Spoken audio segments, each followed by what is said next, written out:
हिंदी व्याकरण में शब्द संसार है, चैप्टर नंबर 4 है। पहले के क्लास में चला है, 2 गो चल चुका है। अर्थ की दृष्टि से शब्द के 2 भेद होते थे, सार्थक और निरर्थक।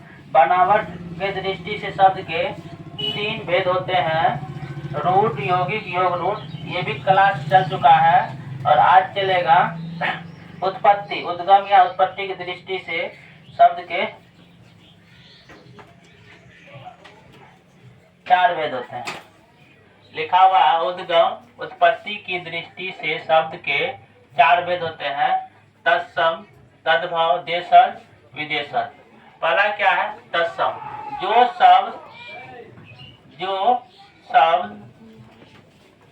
संस्कृत के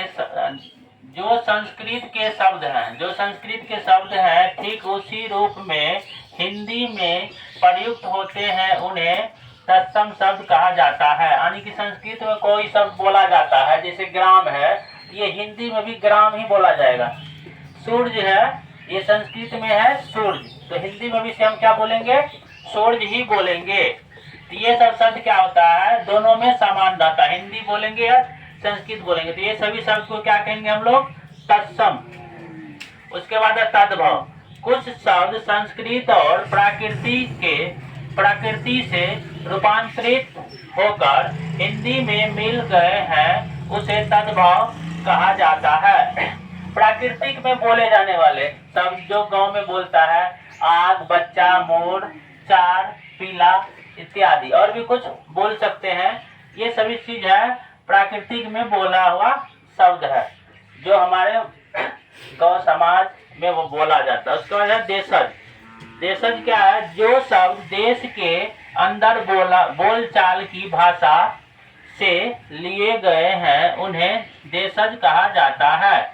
जो हमारे जैसे इंडिया के, भारत देश के हैं, तो भारत के अंदर जो बोला जाता है जो शब्द, उसे हम लोग क्या कहेंगे?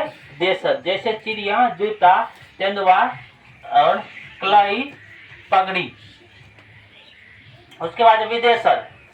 विदेशज क्या? जो शब्द विदेशी भाषाओं से हिंदी में मिल गए, उन्हें विदेशज कहा जाता है। जैसे स्कूल, टेबल, यानी कि विदेश का भाषा है। कुछ भाषा क्या है? विदेश का है, विदेशी भाषा से हिंदी में मिल गए हैं। हिंदी में भी सेम कहते हैं। कभी हिंदी में स्कूल लिखना आता है तो स्कूल ऐसे ही लिख देते, टेबल है तो टेबल लिख देते, लैंप है तो लैंप लिख देते हैं, टिकट, रंग आदि।